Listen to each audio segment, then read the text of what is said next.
Hello everyone and welcome to this session.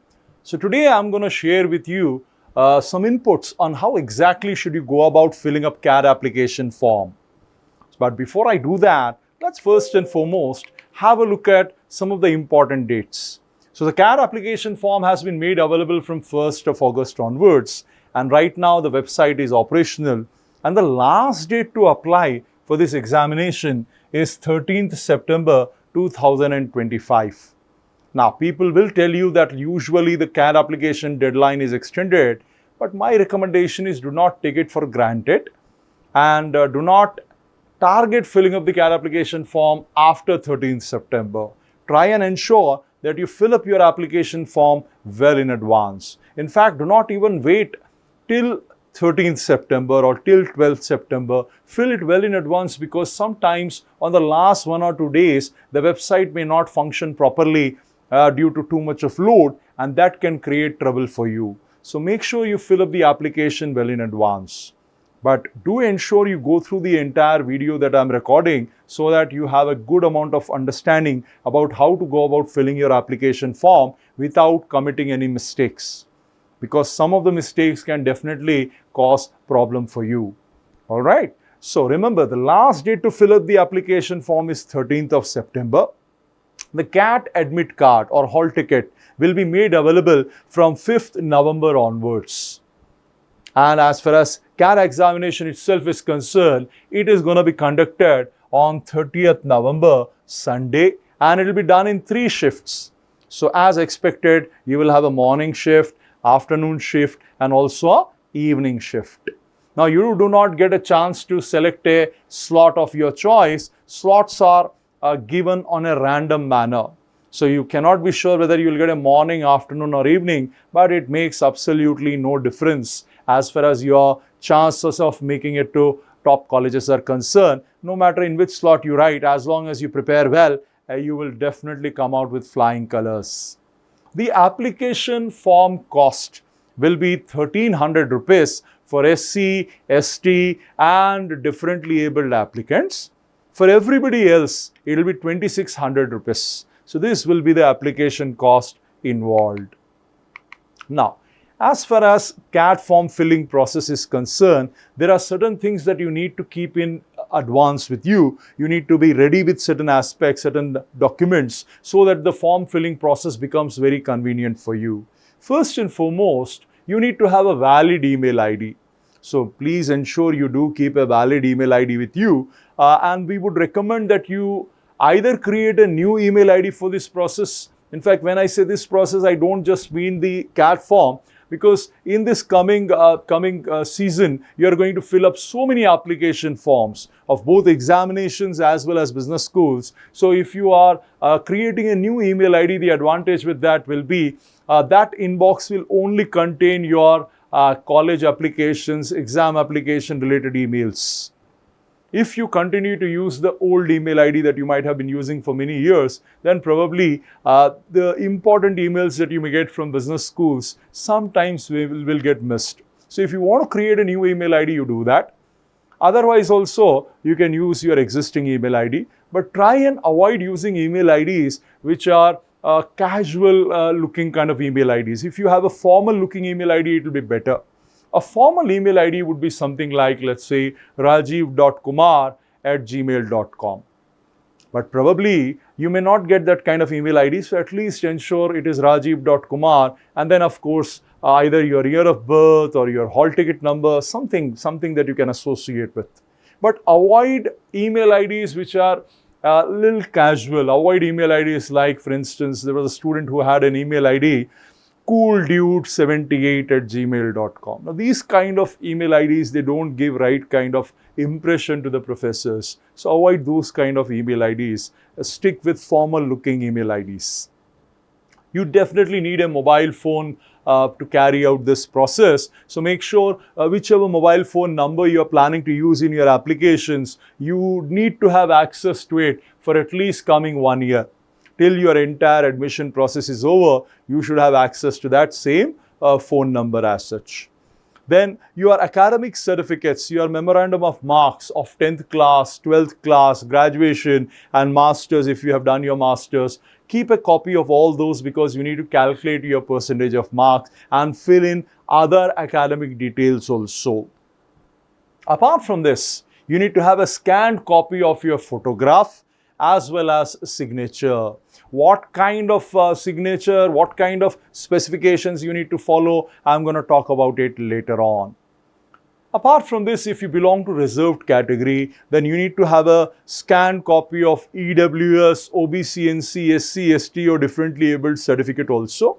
In case you belong to general category, then this may not be required. So these are the things that you need to keep ready with you before you sit down to fill up your CAT application. Apart from this, you also need to keep ready your employment details. So for those of you who have work experience, especially if you have worked in different organizations, make sure you keep ready the joining dates and leaving dates for each of the jobs that you took up after your graduation. So these are the things that you need to keep handy when you sit down to fill up your CAT application form.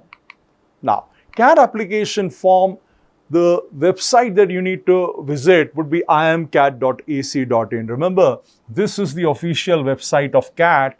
Do not visit any other website to do this. Sometimes people do carry out scams by creating a dummy looking website and you may lose your precious money. So be a little cautious. This is the official website of CAT and this is how the website looks like. All right. Now, when you fill up your CAT application form, remember, it will involve two steps. The step number one would be when you register yourself on their website. So the first step, you will register as a new user on their website and then user ID and passwords gets created. Then you will log in using those credentials and you will proceed to step number two. Step number two is where you actually log in and you will fill up their application form. That would be step two. Only when you have done both those steps, that's when your CAT application form filling process will get completed. Now, let's start with the step number one. What is step number one? You register yourself on the website. Now, how do you do that? When you visit their website, you will notice over here, you will notice a button which says new candidate registration and the button says register. Click on that button register and that's where you will be taken to the registration form. All right. So you need to click over here and first generate your login credentials. Once you have generated your login credentials, then you will go to step number two and you will click on the second button which is underneath here which says registered candidate login. So remember, there are two separate buttons. Start off with button on the top which says a new candidate registration. Click on that register button and then you can register. But when you do that, remember, the browser that you use, it has to be of one of these specifications. If you are using Mozilla Firefox, then it has to be version 122 and above. For Google Chrome, it should be at least 114 or above. And Microsoft Edge, it should be version 114 or above. So you have to be a little careful about this. If you use outdated browser, it may not be compatible with the CAT application form. And remember, when you are filling up the application form, certain fields will have an asterisk mark. Any field which has got an asterisk mark, that is mandatory field. You can't leave it blank. But any field where asterisk mark is not there, it means it's an optional field. If you want to skip it, you can skip it without any consequence. So this is something that you definitely need to remember. Now moving on. So let's say you have clicked on the register button, the new candidate registration button, then this kind of an application form will open. Now these are the details you need to enter. For instance, you will start by writing name of the candidate. That means you will enter your name, right? You will write your date of birth, you will enter your email ID and so on. So what kind of information you need to enter and what kind of precaution you need to take, let's discuss that. So to start with, let's begin with your name. So when you are entering your name, please keep in mind, enter your name in the same manner with the same spelling as it appears on your 10th standard certificate. On your SSC certificate, the way your name has appeared, in the same manner enter your name in CAT application form. Then you need to enter your date of birth.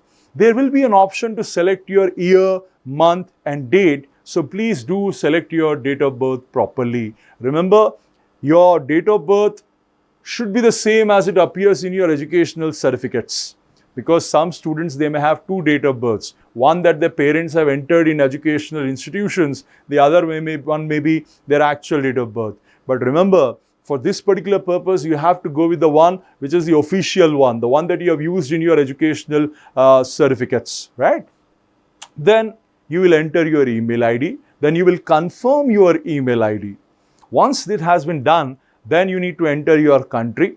For instance, if you are in India, you will select India, and then of course mobile phone number has to be entered. Now OTP is generated separately for mobile phone and separately for email. That means they are validating your phone and validating your email ID. So OTP is generated and sent to both the places. You need to enter that OTP correctly as such.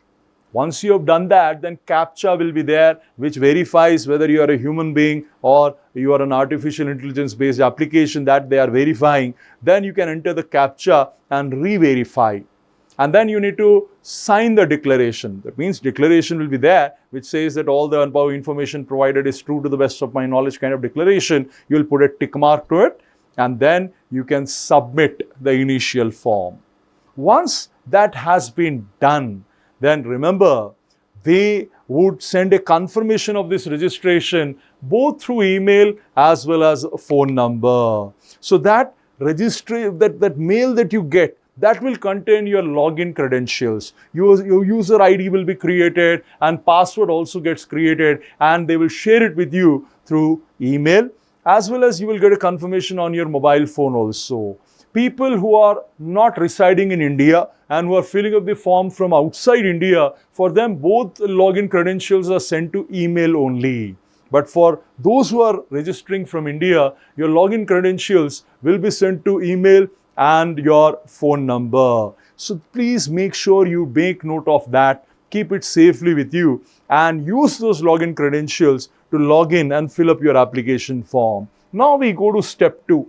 Now here there are 4 buttons that you will see. This button you have already used for new candidate registration. You completed the initial registration on the website. Now come back and click on the second button which is underneath, which says registered candidate login. Click on it, and then it will ask for your user ID and password. Use the one that you had got generated earlier, and you will be able to fill in your CAD application form. Now before I move on, some people ask me, what is this button? Now here you have registration of non-IIM institutions for CAT 25. This particular button that you see over here, this is not meant for you. Some students misunderstand this button and they think that this button can be used to register for non-IIM institutions like SPJ and MDI, etc. Not correct. This button is not meant for students. This button is meant for those business schools that want to use CAT scores for carrying out the admission process into their business schools. So you don't have to click on this button. You can leave this button as it is. Not meant for you at all. All right. So now that you have gone to step 2 and now that you have clicked on that button, now you will be able to fill up your application form. Now what are the details that they are going to ask? Let us have a look at that. Now, when you have logged in, they will ask these kind of information. What information you need to fill up? To begin with, you need to fill up your personal details. Then you move on to academic details, wherein all your 10th marks, 12th marks, graduation marks, etc. will be filled up.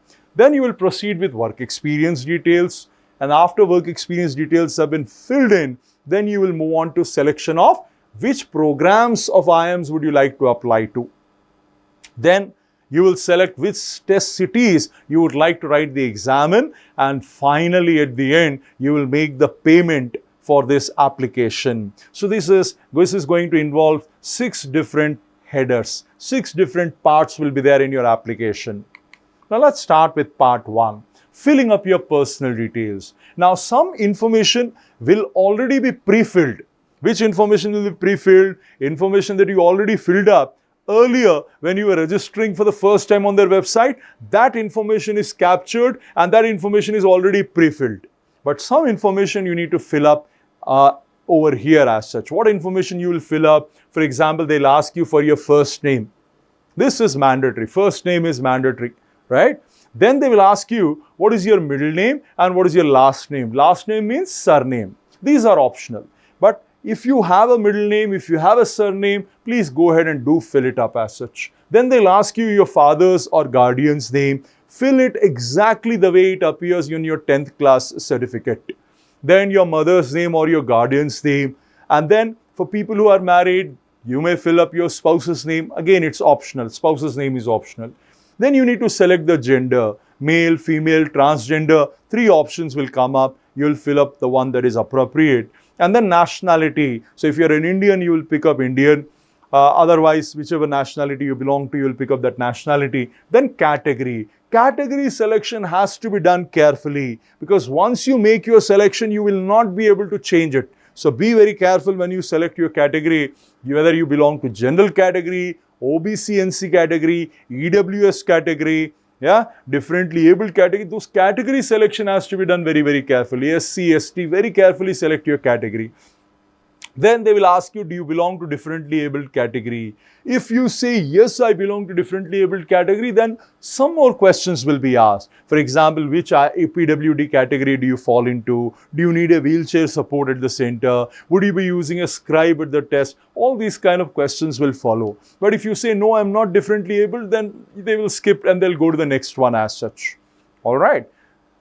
Now, once you have filled up these details, then they'll ask for your communication details. That means, in case the IIMs want to communicate with you, they should be able to do so with your postal address. So here you are going to enter your postal address, and they will also ask, is your permanent address same as the one that you have entered for correspondence purpose, communication purpose. Now some people, your permanent address may be in a village, whereas you may be working in a city. So you may feel that I want to have 2 separate addresses. The communication address is the one where I'm residing currently. So if any business school wants to reach on to me, any IIM want to reach on to me, it will be more easier for me if I go with the one that is there in my city where I'm currently residing. Then you can use that. But in case both the addresses are same, you will say it is absolutely same, and the same address automatically comes in place of permanent address also. Then they will ask for alternate email ID. Generally, it's optional, but if you have another email ID, you can fill it up. Then they'll ask something very, very important, which is your emergency contact details. Fill this up carefully. Now, what do we mean by this? See, this is the phone number that you will enter, will be used only in case of any medical emergency in your test center. God forbid, you are facing some health issue in your center. Now, your invigilator wants to immediately get in touch with somebody from your family or friends. That person's contact number you mentioned here. My recommendation is prefer phone number of someone who preferably resides in a place where you are planning to write your CAT exam. So, whichever is your first preferred city, if you have anybody residing in the same city that you know who will definitely help you out in case of any emergency, enter that person's number. If you have nobody in that particular city, you stay in a village and your CAT center is in a city, then not a problem. Go ahead with your immediate family member or friend who will definitely take up the call and help you out. Whichever person's phone number you are entering over here, do take their permission before you do so, and also tell them when on the day of CAT, do call them and say, I'm going to CAT examination center, and in case of any emergency, they'll contact you. Just for safety purpose, remind them. All right. Then you will mention what relationship they share with you, right? So are they your relative or friend and stuff? You will mention that and explain your relationship. All right. Then you will go ahead and you will upload your photograph. When you are uploading your photograph, few things that I want you to remember. The photograph should be a new photograph. It should have been taken in the last 6 months. Do not use old photographs. There are some students who use photographs that they have taken 5 years back, 6 years back when they wrote their board exam for the first time. Absolutely not a good idea. Use a latest photograph, one that you took in the last 6 months. And remember, it should have a white background. Compulsory, it should have a white background. Colored backgrounds are not accepted. Then remember, you should have scanned that photograph using a proper scanner. So visit an internet cafe if you don't have access to one, or do it in your college or in your office. Use a proper hardware scanner and scan your photograph. Save it in JPEG or .jpg format, and the dimensions of your photograph has to be 1200 pixels into 1200 pixels. That's the limit of your photograph size that is permitted. So these are certain things that you definitely need to remember. And your passport size photograph, let it be very formal looking photograph where your face, neck, shoulders, front view and your eyes should be open in the photograph. These are certain things that has to be incorporated in your passport size photograph. And remember, whichever photograph you are using in your CAD application form, make sure you have ample number of copies of that photograph, because remember, same photograph you also have to affix on your hall ticket, and you need to carry an additional photocopy of that, photograph of that to your test center also. So make sure you have ample number of additional copies of the same photograph. Now, couple of things that you have to remember. As I said earlier, you will have to upload the same photograph once again. You need to affix it on your admit card also. So keep ample number of copies of that photograph with you. Then you need to upload your signature. Take a white paper, carry out your signature, do your signature on it, and then scan your signature. Use a proper hardware scanner. Please do not use mobile phone applications. They clearly have said do not use mobile phone applications. You have to use a proper scanner, right? Hardware scanner you have to use to scan your signature also. And the dimension should be 80 mm into 35 mm, and the file size should not exceed 80 KB. These are certain rules that they have kept in place with regard to your signature. Now, once you have done that, as far as general category people are concerned, these are the only things that you need to upload. But as far as reserved category people are concerned, you also need to upload a scanned copy of your reservation document. So, in case you're scanning your originals, then remember you have to scan your original document and you need to upload it. So, if you're scanning your document, NC, OBC, SC, ST or EWS document, please remember again you have to use a proper hardware scanner. Do not use mobile phone applications to do this. Alright, now your reservation certificates, they have to be in either English language or Hindi language. No other language certificate is accepted. So in case you have a certificate given by your state government, but it has been issued in your regional language, I recommend you take an English version of it, request your department to issue another copy in English or in Hindi so that it becomes acceptable at IIMs. Only English and Hindi language documents will be accepted. Alright. Now, same thing with regard to your differently abled certificate also, you have to scan that also. Alright. But one important disclaimer that I want to add out here is, if you belong to EWS category or if you belong to OBC NC category, listen to me carefully, your certificate should have been issued after 1st April 2025.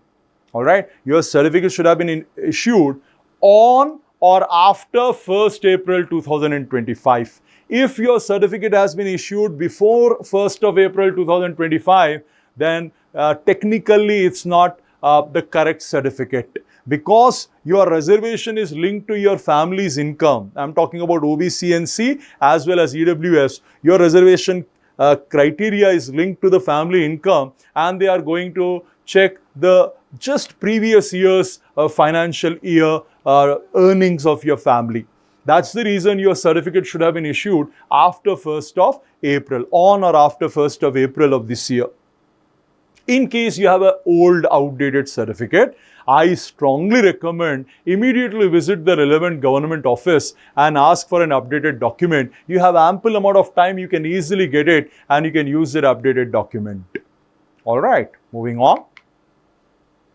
Now, we move on to the second part of your application form, which will ask for your academic details, your educational background details. So to begin with, They'll ask you to fill up your 10th class details, SSC details. What will they ask you? They'll ask you for your board name. They'll ask for month and year of completion of your SSC. They'll ask for maximum marks that were there in your board exam, how many total marks you obtained, and what is your aggregate percentage. Now, when you are filling up these details, please remember, some boards might have issued only letters or grades. If that's the case, then ladies and gentlemen, you need to visit your board or your school, and you need to get a certificate from them clearly mentioning that these letters or grades translate into what marks. That equivalent percentage certificate has to be secured by you as such.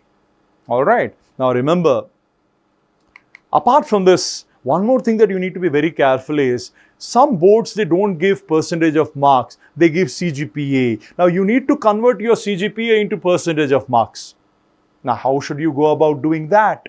You need to use your board's norms to convert your CGPA into percentage. So if your board has an official multiplication factor, all right, for example, let's say CBSE, generally it is into 9.5. Like that, if you have a specified multiplication factor, please go ahead and use that. But in case your board doesn't have any official method, then the rule is, take your CGPA, divide by maximum CGPA and multiply by 100 to generate your percentage of marks. But later on, you will have to get a certificate from your board stating that your board doesn't have any official method of conversion. That would be needed at the time of interviews, not needed right now. It will be needed at the time of interviews in Jan, Feb, March. So you have ample amount of time to get that in case your board doesn't have official method. If you are not sure of it, you can always check out website of your board. You can also make them a call, as well as you can also get in touch with your school, ex-school, and seek help from them also in this regard. Now, one thing you have to be a little careful as such. One thing that you definitely need to be careful is, while you calculate your percentage of marks, you need to take into account all the subjects that are appearing on your memorandum of marks. Right? Some people, they are of the assumption that my board says take best of 5 and so on and so forth. Absolutely no. For computing percentage of marks, the total marks of all subjects that appear in your mark sheet would be considered, irrespective of your board's regulations. So this is an important point that you definitely need to remember, friends. All right. And in aggregate percentage, you can specify your converted percentage of marks, and you can round it off up to 2 decimal points. Right? You need to be very, very accurate with your percentage of marks. Right? You need to be accurate to 2 decimal points.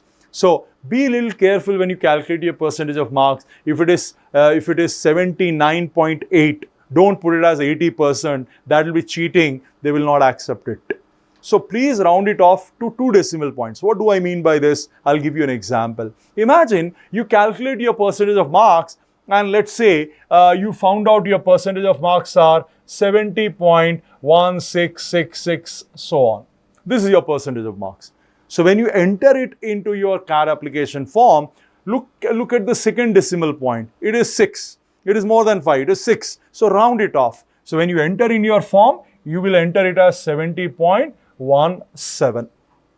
This is how you are going to enter it. On the other hand, if it was 70.1, let's say 33, let's say 70.3333.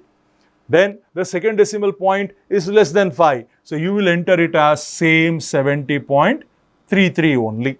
So this is how you will round off your marks as such, your percentage of marks. So this is how rounding off should be done. But you have to be accurate, right? You cannot exaggerate your marks. You have to be a little careful out here as such.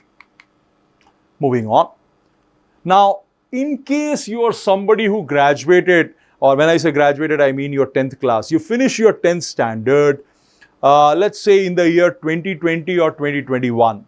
Now, those years, if you remember, because of pandemic, some boards did not conduct the exam. Some board did not release the results. So if you have completed your 10th standard in 2020 and 2021, and importantly, you haven't received your results, and you have just been promoted or passed without giving marks, your board giving you marks, then ladies and gentlemen, you can mark the flag promotion or pass without marks. So when you fill up the form, there will be an option to select promotion/pass without marks. Select that option and you can move on without filling in the details. But this is only applicable to those of you who finished their 10th standard in the year 2020 or 2021, the height of pandemic.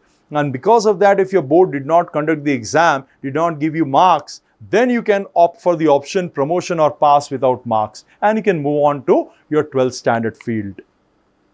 Now, again, when we move on to your 12th standard, HSC or diploma, two options will come up. If you have done your polytechnic diploma, you will choose diploma and fill up the details about your diploma. If you have done your 12th standard or your intermediate, you will go for HSC option. Then they'll ask you questions like, what was your board name? In which month or year did you complete this exam? What was the discipline you opted for? What's the maximum marks that were there in your board exam? What are the total marks that you have obtained? And finally, what is the aggregate percentage you have secured? Now, you need to convert your CGPA into percentage again. The same rule will apply. Follow your board's norms to convert your CGPA into percentage. If your board doesn't have any official norm, then take your CGPA, divide with maximum CGPA and multiply with 100. That's the convention you will follow. But later on, you need to get a equivalence certificate you need to get a certificate from your board or your college specifying that your board doesn't have any official method of conversion. Moving on. Now, for computing your marks, you need to take into account all the subjects that have appeared in your memorandum of marks. You cannot selectively pick up subjects. Same thing that I told you earlier will apply here also.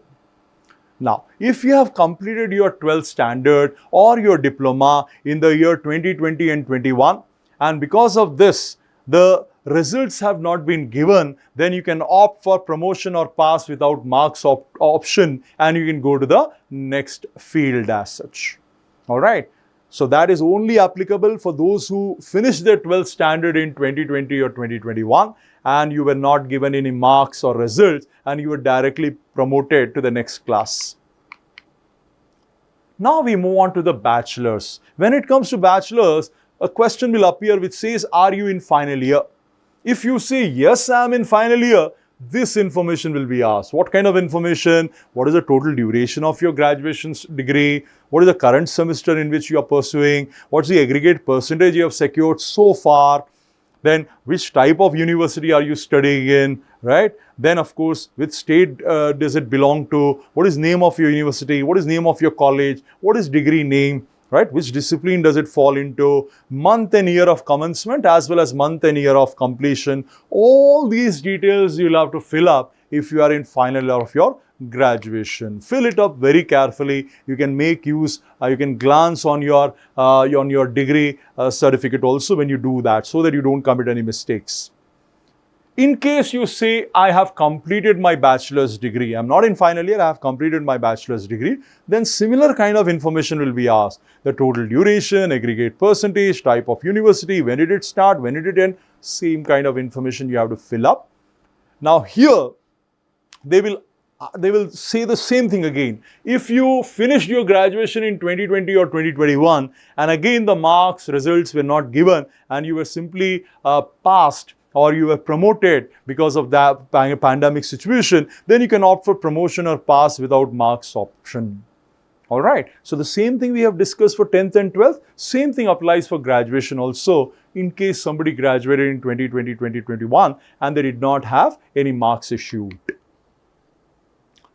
Now, when you compute the aggregate percentage of marks in your graduation, you have to follow the norms specified by your university. In case no norms are there, then you will enter the aggregate percentage of marks obtained of all the years and semesters in your degree course. This is something that you have to remember, friends. Now, in case you are someone who has done a dual degree, then please select the checkbox. Click here, you have more than one bachelor's degree. Say yes, and then you will be able to enter multiple degrees that you might have pursued in life. If you have done a degree which is a kind of an integrated degree, which bachelor's and master's, then enter the relevant portion in bachelor's and relevant portion in master's.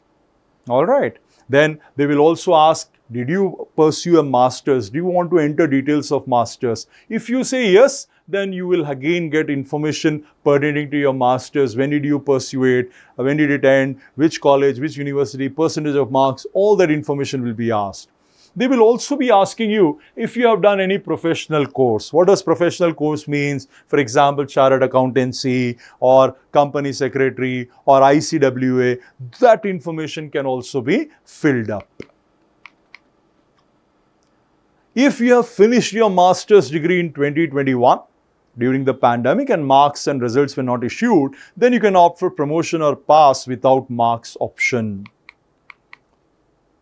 Then we move on to the next part, which deals with filling up work experience details. Now I want to take a minute here and explain to you what constitutes as valid work experience. So as far as IIMs are concerned, they will only count work experience which you have acquired after you finished your graduation. If you have pursued a job before graduation ended, it will not be counted as work experience. Next, it has to be a full-time experience. Part-time jobs will not be considered as work experience. Next, articleship, internships will not be counted as work experience. So these are certain things you have to bear in mind when you fill up your work experience details.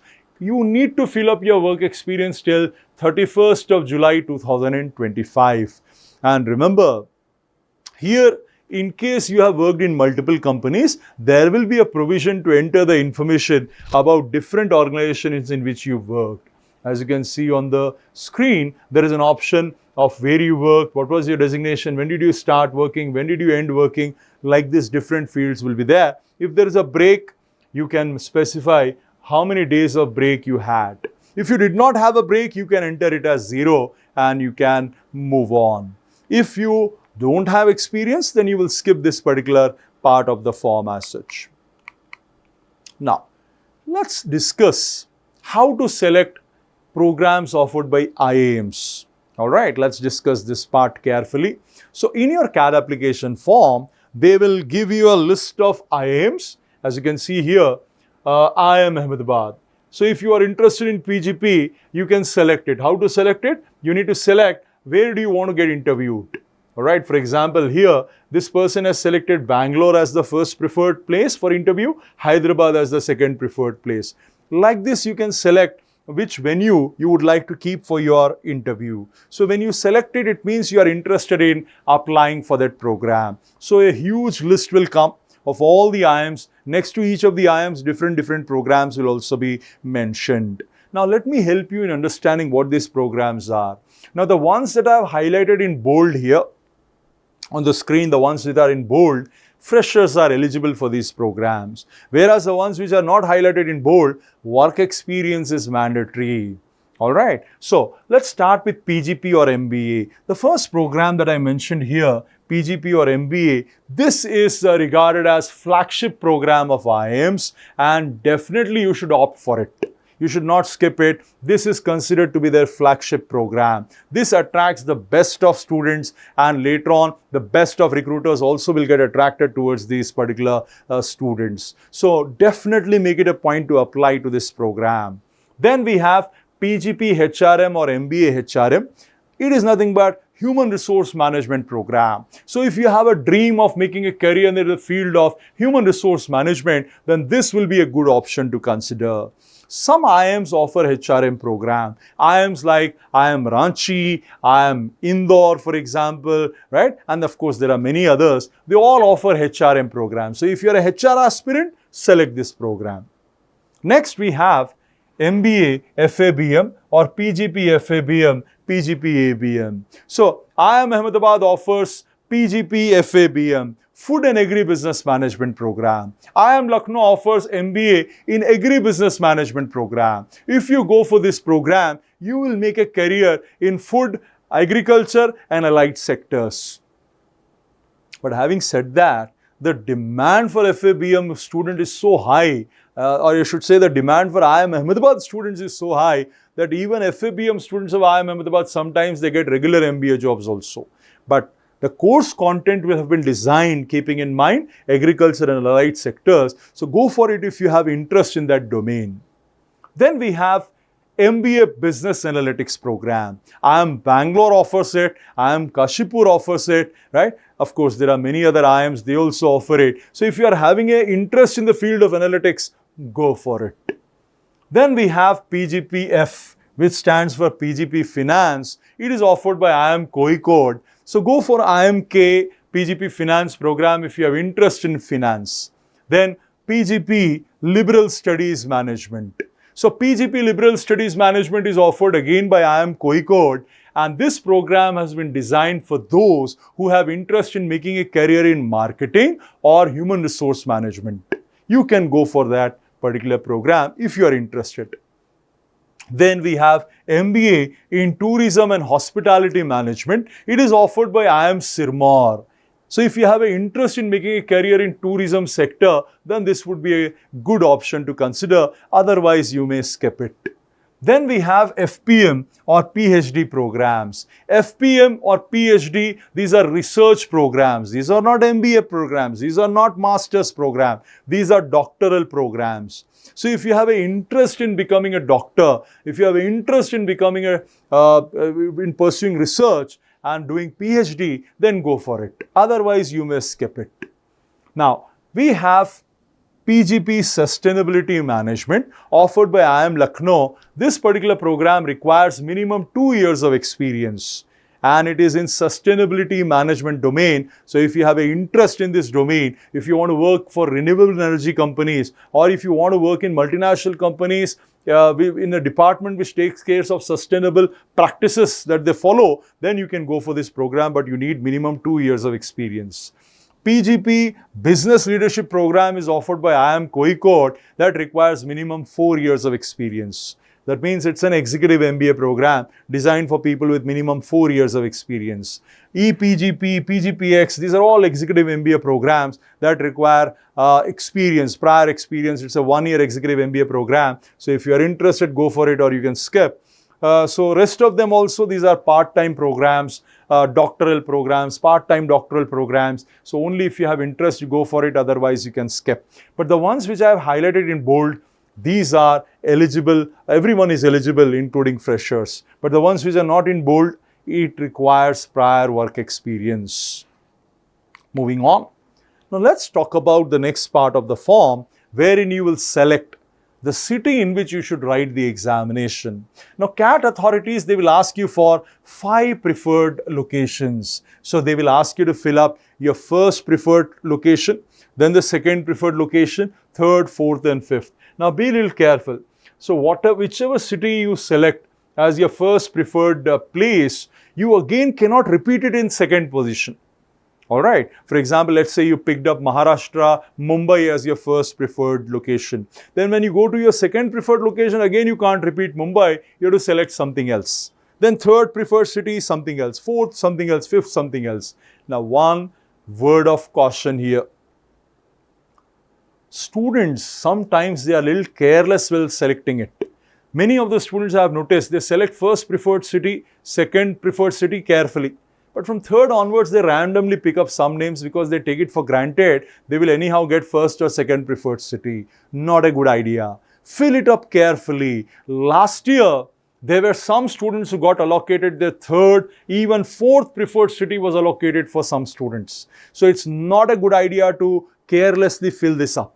Carefully select the cities as per your convenience. Whichever is the most convenient location for you, keep it as your first preferred city. Right? Second most convenient place, second preferred city, and so on. Right? And on 5th of November, when the admit card is issued, immediately download it so that you know where your city would be, which place has been allocated to you. Just in case you get allocated third or fourth preferred city, you may have to make travel plans. So that's the reason I'm saying download admit card as soon as it becomes available. So fill this part carefully, friends. Now we go to the last part of the process, which is making the payment. As I said earlier, you need to pay 1300 rupees if you belong to SC, ST or differently abled categories, and you need to pay 2600 if you fall in any of the remaining categories. The payment has to be done online, but it's a very friendly platform. You can do the payment using debit card, credit card, or UPI is also accepted way of payment. Digital wallets are accepted. Internet banking is accepted. So many options will be there, and you will be able to pay very comfortably. After the transaction has happened, after you make the payment successful message will appear on the screen, and then they will take you to CAT 2025 website. When payment transaction number comes on the screen, I recommend take a screenshot or a photograph of it just for safety purpose.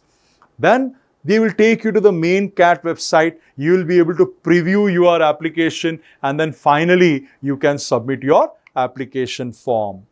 In case while you have made the payment, if there was some problem, that means you did not get the confirmation email after the completion of the application process, or the payment did not happen properly and so on, you can always contact CAT helpline. I am going to share with you the CAT helpline details so that you can reach on to them very conveniently. So these are the CAT help desk details. Now you can connect with them in two different ways. Either you can send an email or you can make a phone call. Whatever is convenient for you, you can go with that. Now remember, there are two separate helplines that have been given. If you have issues pertaining to payment or issues pertaining to the technical aspects of the form, then you can reach the first helpline that is there on the top. But in case you have some queries, academic queries, like are you eligible to write CAT exam or not, and questions related to category selections, differently abled category selections, or documents related selections, then you can contact directly convener of the exam, which is IIM code for this year. Their details have been given at the bottom. You can contact them and they'll help you out. And in past, we have noticed that the CAT helpline is very active and they do help the students without fail. So do ensure you take help of CAT helpline also if you face any kind of problems. All right. So with this, I have come to the end of this video. I hope you have paid a lot of attention. Now follow these inputs when you fill up your CAT application form so that you don't face any issue or a problem as such.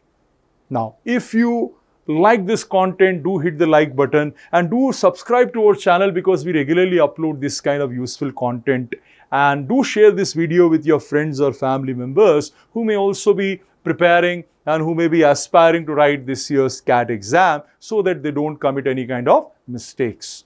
All right. So I wish you all the best with the process. Thank you for watching this video.